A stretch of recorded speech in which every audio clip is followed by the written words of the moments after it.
യഥാർത്ഥത്തിൽ ഇന്നലെ നടത്തിയത് ഒരു രാഷ്ട്രീയ പ്രതിഷ്ഠയാണ് എന്നാണ് രാഹുൽ ഗാന്ധി ഇന്ന് പ്രതികരിച്ചിരിക്കുന്നത്. അതൊരു പൊളിറ്റിക്കൽ പ്രോജക്റ്റ് ആണ് എന്നാണ്. പക്ഷേ ശശി തരൂര് അതേ രാംലല്ലയുടെ വിഗ്രഹം ഇന്നലെ തന്നെ പോസ്റ്റ് ചെയ്ത് സിയാവൂർ ജയ് ശ്രീരാംചന്ദ്ര ജയ് ഹെയിൽ രാമചന്ദ്ര ടു സിയാവർ എന്ന ഒരു ടാഗോട് കൂടി അത് പങ്കുവെക്കുകയും ചെയ്തിട്ടുണ്ട്. തങ്ങളുടെ ആരാധിക്കുന്ന ദൈവത്തെ BJPക്ക് വിട്ടുതരില്ല എന്നാണ് ശശി തരൂർ പറയുന്നത്. ശശി തരൂർ ആ ഫേസ്ബുക്കിൽ ആ ചിത്രം പങ്കുവെച്ചത് ഒരു രാഷ്ട്രീയമായ നേട്ടത്തിനാണെന്ന് BJP കരുതുന്നുണ്ടോ? അദ്ദേഹം രാഷ്ട്രീയമായ നേട്ടത്തിന് പങ്കുവെച്ചാലും അദ്ദേഹം ഭക്തിപരമായ നേട്ടത്തിന് വേണ്ടിയിട്ട് പങ്കുവെച്ചാലും BJPയെ സംബന്ധിച്ചിടത്തോളം അത് ബാധിക്കുന്ന വിഷയമേ അല്ല. അദ്ദേഹത്തിന് രാഷ്ട്രീയമായിട്ട് ശ്രീരാമനെ സംബന്ധിച്ചിടത്തോളം ശ്രീരാമൻ ആരായിരുന്നു? രാജാവായിരുന്നു. അപ്പോൾ ശ്രീരാമൻ രാഷ്ട്രീയത്തിൽ നിന്ന് ഒഴിഞ്ഞു നിന്നിരുന്ന വ്യക്തിയൊന്നും ആയിരുന്നില്ല. മാത്രവുമല്ല, ആ ക്ഷേത്രം തകർക്കപ്പെടുന്നതിന്റെ കാരണമായിരുന്നാലും പിന്നീട് അവിടെ ബാബറി മസ്ജിദ് എന്ന് പറയുന്ന ഒരു സ്ട്രക്ചർ ഉയർന്നു വരുന്നതിന്റെ കാരണമായിരുന്നാലും പിന്നീട് നടന്നിരുന്ന സാഹചര്യങ്ങളിൽ എല്ലാത്തിലും രാഷ്ട്രീയം അതിന്റെ വ്യക്തമായ സ്വാധീനം എല്ലാ കാലഘട്ടത്തിലും അതിന്റെ മേൽ ചെലുത്തിയിരുന്നു. അതുകൊണ്ട് തന്നെ ശശി തരൂർ ഇപ്പോൾ അതിനകത്ത് രാഷ്ട്രീയമായിട്ടാണോ പറഞ്ഞത്, അദ്ദേഹത്തിന്റെ ഭക്തി കൊണ്ടാണോ പറഞ്ഞത് എന്നൊക്കെ ഉള്ള അദ്ദേഹത്തിന്റെ വ്യക്തിപരമായ വിഷയമാണ്. നമുക്കിപ്പോൾ പോയിട്ട് ശശി തരൂർ അങ്ങനെയല്ല ഇങ്ങനെയാണ് എന്നൊക്കെ പറഞ്ഞ് നമ്മളിപ്പോൾ മാർക്കിടുന്നതിന് പ്രത്യേകിച്ച് കാര്യമൊന്നുമില്ലല്ലോ. ആ അദ്ദേഹത്തിന്റെ വ്യക്തിപരമായ സ്വാതന്ത്ര്യം എന്ന് മാത്രമേ ആ വിഷയത്തെ കുറിച്ചിട്ട് എനിക്ക് പറയാനുള്ളൂ. അല്ല, നേരത്തെ KT കുഞ്ഞിക്കണ്ണൻ സൂചിപ്പിച്ചത് ഇന്ത്യയിലെ ജനങ്ങൾക്ക് വ്യത്യസ്ത രാമസങ്കല്പങ്ങളുണ്ട്. AK രാമാനുജൻ തന്നെ 300-ലധികം രാമന്മാരെ കുറിച്ച് പറയുന്നുണ്ട്. പലതരം കഥകൾ നമ്മൾ കേട്ടിട്ടുണ്ട്. രാമചരിതമാനസത്തിൽ ഒരു രാമനുണ്ട്, കമ്പരാമായണത്തിൽ മറ്റൊരു രാമനുണ്ട്. അങ്ങനെ വ്യത്യസ്ത രാമന്മാരുണ്ടായിരുന്ന ഒരു സങ്കല്പ ആശയത്തെ നിങ്ങൾ ഒരൊറ്റ രാമനിലേക്ക്, രാംലല്ലയിലേക്ക് ചുരുക്കുകയാണ് ചെയ്തത്. അതൊരു രാഷ്ട്രീയ പ്രതിഷ്ഠയാണ് എന്നതാണ് രാഹുൽ ഗാന്ധിയുടെ അടക്കം വിമർശനം. അല്ല, രാമൻ മാത്രമല്ല, എല്ലാ ദേവസങ്കല്പങ്ങൾക്കും അങ്ങനെ വിവിധ തരത്തിലുള്ള ഭാവങ്ങളുണ്ട്. ഇപ്പൊ ശ്രീപത്മനാഭ സ്വാമി ക്ഷേത്രത്തിൽ ശ്രീപത്മനാഭൻ ഒരു ഭാവമുണ്ട്. ആ ഭാവം ആയിരിക്കില്ല ഗുരുവായൂരിൽ എത്തുമ്പോൾ ഉള്ളത്. ഗുരുവായൂരിലുള്ള ഭാവം ആയിരിക്കില്ല മറ്റൊരു ക്ഷേത്രത്തിലേക്ക് എത്തുമ്പോൾ. അതുപോലെ തന്നെ ശിവസങ്കല്പങ്ങൾ ഒരിടത്തെത്തുമ്പോഴേക്ക് രൗദ്രമൂർത്തിയായിരിക്കും, ഒരിടത്തേക്ക് ധ്യാനമൂർത്തിയായിരിക്കും, മറ്റൊരിടത്തേക്ക് മറ്റൊരു മൂർത്തിയായിരിക്കും. അതൊക്കെ ഓരോ പ്രതിഷ്ഠ നടത്തുമ്പോൾ ഉണ്ടാകുന്ന ഭാവത്തിനനുസരിച്ചിട്ട് ഓരോ ദേവതകളുടെയും മൂർത്തിയായി മാറുന്ന സമയത്ത് ആ പതാത് മൂർത്തികൾക്ക് അതിൻ്റെതായ ഭാവം ഉണ്ടാകും. കാണാൻ ആഗ്രഹിക്കുന്നത് സ്വയംഭൂവായ ശ്രീരാമ വിഗ്രഹമുണ്ടല്ലോ, ആ ശ്രീരാമ വിഗ്രഹത്തെ മുഖ്യപ്രതിഷ്ഠയാക്കാതിരിക്കാനുള്ള കാരണം എന്തായിരുന്നു? ആ ശ്രീരാമ വിഗ്രഹത്തെ മുഖ്യപ്രതിഷ്ഠയാക്കാതിരിക്കാനുള്ള കാരണം വളരെ വ്യക്തമായിട്ട് തന്നെ പറഞ്ഞിട്ടുണ്ടായിരുന്നു. ലക്ഷങ്ങൾ, ഇന്ന് തന്നെ നമുക്ക് വാർത്തകളിൽ നോക്കിയാൽ തന്നെ മനസ്സിലാവും, 3 ലക്ഷത്തിലധികം ജനങ്ങളാണ് ഇന്ന് അവിടെ ഒഴുകിയെത്തിയിരിക്കുന്നത്. അപ്പോൾ ഇത്രയും പേർക്ക് വളരെ ദൂരെ നിന്ന് തന്നെ ദർശനം ലഭിക്കേണ്ടുന്നതായ സാഹചര്യമുണ്ട്. അപ്പോൾ അതുകൊണ്ട് തന്നെ ആൾക്കാർക്ക് ദർശന സൗകര്യത്തിന് വേണ്ടിയിട്ട് കുറച്ചുകൂടിയും വലിയൊരു വിഗ്രഹം തീർക്കേണ്ടതുണ്ടായിരുന്നു. അപ്പോൾ ആ വിഗ്രഹം തീർക്കുകയും പഴയ രാംലല്ല വിഗ്രഹത്തിനെ, പഴയ ശ്രീരാമ വിഗ്രഹത്തിനെ ആ വിഗ്രഹത്തിന്റെ കൂടെ തന്നെ ഗർഭഗൃഹത്തിനകത്ത് പ്രതിഷ്ഠിക്കുകയുമാണ് ചെയ്തിരിക്കുന്നത്. സ്വയംഭൂവായി എന്ന് ഒരു വിഭാഗം കരുതുന്ന ആ രാമവിഗ്രഹത്തിന് അതൊരു ക്രിമിനൽ കുറ്റകൃത്യത്തിന്റെ സൃഷ്ടി എന്നാണല്ലോ സുപ്രീം കോടതി വിശേഷിപ്പിച്ചിരിക്കുന്നത്. ഇന്നലെ സുപ്രീം കോടതിയുടെ വിധിന്യായത്തെ പുകഴ്ത്തുന്നുണ്ടായിരുന്നു പ്രധാനമന്ത്രി. അങ്ങനെയാണെങ്കിൽ ഒരു കുറ്റകൃത്യത്തിന്റെ സൃഷ്ടി എന്ന നിലയിൽ കൂടിയല്ലേ ആ വിഗ്രഹം അവിടെ ഉണ്ടാവുക? അത് എന്തിന്റെ സൃഷ്ടിയായിരുന്നാലും ശരി തന്നെയാണ്. അത് ഒരു സമയത്ത് അവിടെ പ്രതിഷ്ഠിക്കപ്പെട്ടതാണ്. അതിനിപ്പോൾ സ്വയംഭൂവായിട്ട് വന്നിരുന്നാലും ശരി തന്നെയാണ്, പ്രതിഷ്ഠയിലൂടെ വന്നിരുന്നതായാലും ശരി തന്നെയാണ്. 1949 ഡിസംബർ മാസം 22-ാം തീയതി മുതൽ 2024 ജനുവരി മാസം 21-ാം തീയതി വരെ ഭക്തരെ മുഴുവനും കാണുകയും ആ ഭക്തരുടെ ആവലാതികൾ മുഴുവൻ കേൾക്കുകയും നമ്മുടെ എല്ലാവരുടെയും മനസ്സിൽ ശ്രീരാമ സങ്കല്പമായിട്ട്, അയോധ്യയിലെ ശ്രീരാമ സങ്കല്പമായിട്ട് നിന്നതും ആ വിഗ്രഹങ്ങളാണ്. അപ്പൊ അതിനെ എടുത്തിട്ട് നമുക്ക് എന്താ ചെയ്യാൻ കഴിയുക? അതിന് അതിൻ്റെതായ അർഹമായ സ്ഥാനം കൊടുത്താലേ സാധിക്കുകയുള്ളൂ. അപ്പൊ അതുകൊണ്ട് തന്നെയാണ് അവിടെ വെച്ചിരിക്കുന്നത്. അതിനകത്ത് ഇനിയിപ്പോൾ ആരെങ്കിലും ക്രിമിനലായിട്ട് അകത്ത് കൊണ്ട് വെച്ചോ, അതിനിപ്പോൾ സ്വയംഭൂവായിട്ട് വന്നു, അതൊക്കെ രണ്ടാമത്തെ വിഷയമാണ്. ഇത്രയും തലമുറകൾ കൽപ്പിച്ചത് ആദ്യം തന്നെ പറഞ്ഞത് 49 ഡിസംബർ മാസം 22-ാം തീയതി നടന്ന ആദ്യത്തെ കുറ്റകൃത്യമായിട്ട് സുപ്രീം കോടതിയുടെ രേഖയിലുണ്ടല്ലോ. അത് 1940 സുപ്രീം കോടതി രേഖയിൽ വേറെയും ഒരുപാട് കാര്യങ്ങളുണ്ടല്ലോ. 1949 കാര്യം മാത്രമല്ല, 1949 നടന്നത് തെറ്റായിപ്പോയി എന്ന് സുപ്രീം കോടതി പറയുന്നുണ്ട്. 1992 ഡിസംബർ മാസം 6-ാം തീയതി നടന്നത് തെറ്റായിപ്പോയി. രാജ്യത്തിന്റെ പരമോന്നത നീതിപീഠം തെറ്റാണെന്ന് വിധിച്ചൊരു കാര്യം ഒരു ന്യായമായി തീരുന്നത് എങ്ങനെയാണ്? നീതിയുടെ വിഗ്രഹമായി തീരുന്നത് എങ്ങനെയാണ്? ആ അർത്ഥത്തിൽ ഞാൻ അതിന്റെ ലോജിക്കലായ അർത്ഥത്തിലാണ് ചോദിക്കുന്നത്, ഐതിഹ്യങ്ങളിലേക്കല്ല. കാരണം ഇന്നലെ പ്രധാനമന്ത്രി ഏറ്റവും കൂടുതൽ തീർച്ചയായിട്ടും ഞാൻ കോടതിയുടെ വിധിയാണ്.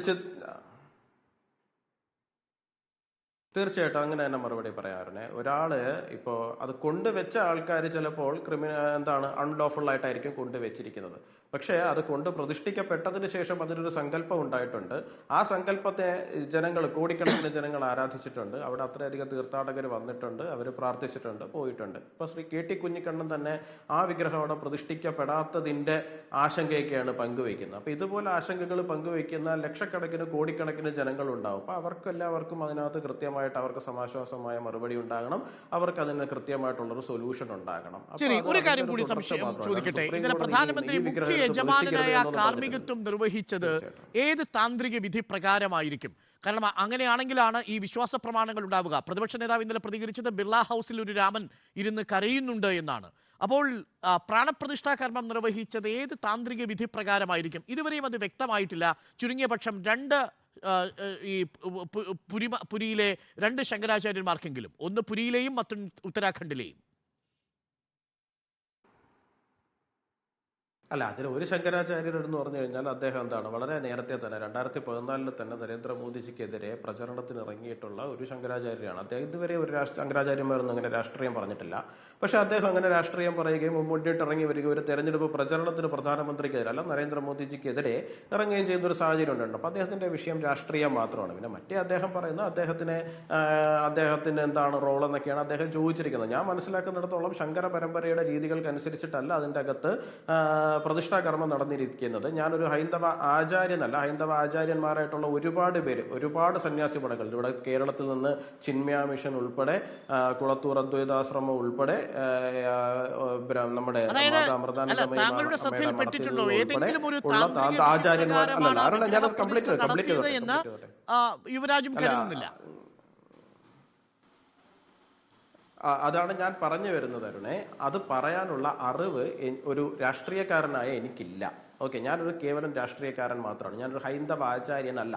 പക്ഷെ ഞാൻ മനസ്സിലാക്കുന്നിടത്തോളം ഞാൻ ബഹുമാനിക്കുന്ന, ആരാധിക്കുന്ന ഗുരുക്കന്മാരെല്ലാവരും, ചിദാനന്ദപുരി സ്വാമികൾ ഉൾപ്പെടെ, എനിക്ക് നേരിട്ടറിയാവുന്നവരുൾപ്പെടെ, നോർത്ത് ഇന്ത്യൻ ആശ്രമങ്ങളിലുള്ള സന്യാസിമാരും ഗുരുവര്യന്മാരും ഉൾപ്പെടെ അവിടെ പോവുകയും അദ്ദേഹത്തെ അനുഗ്രഹിക്കുകയും ആ ചടങ്ങിനെ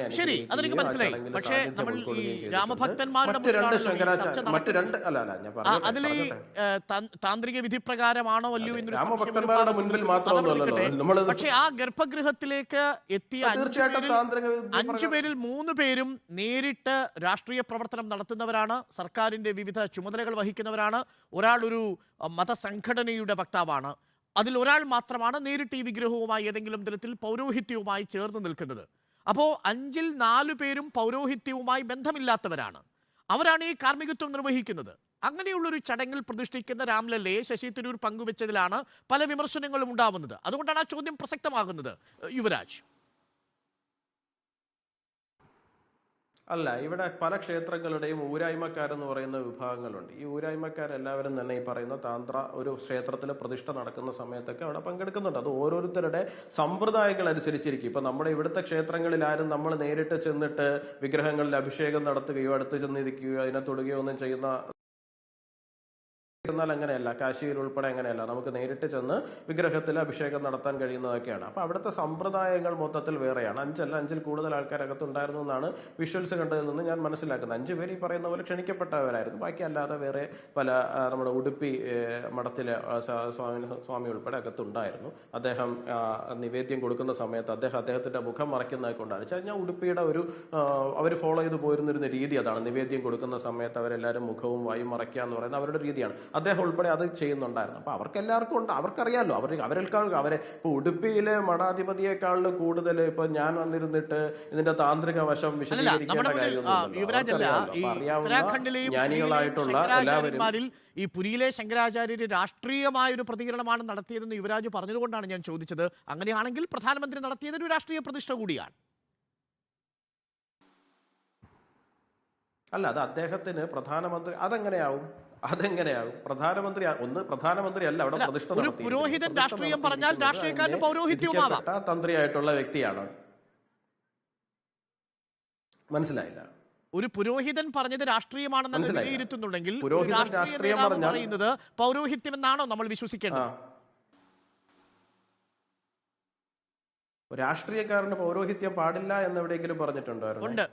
അതേപോലെ പുരോഹിതന് രാഷ്ട്രീയം പാടില്ല എന്ന് പറഞ്ഞിട്ടില്ല. നമ്മൾ അത് രണ്ടും ചൂണ്ടിക്കാണിക്കുക എന്നുള്ളത് മാത്രമേ ഉള്ളൂ. എന്ത് മതേതരത്വത്തിൽ? സ്വന്തമായിട്ടൊരു മതമില്ല. എന്ത് മതേതരത്വത്തിൽ?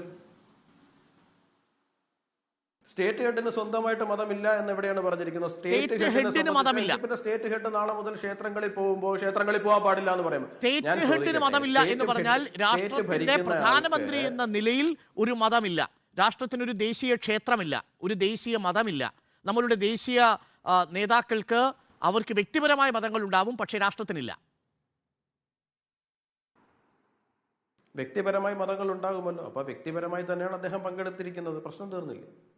ദൂരദർശൻ ടെലികാസ്റ്റ് ചെയ്തത് വ്യക്തിപരമായ വ്യക്തിപരമായാണ് പങ്കെടുത്തിരിക്കുന്നത്. പ്രശ്നം തീർന്നില്ലേ?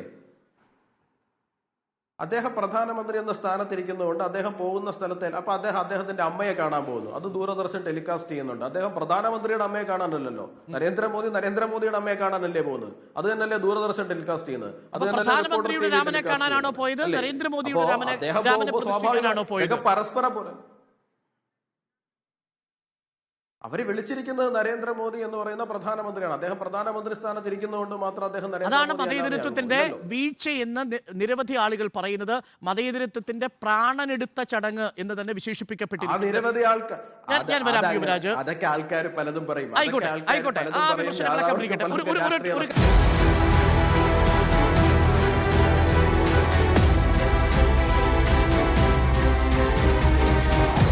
Debate with Arun Kumar.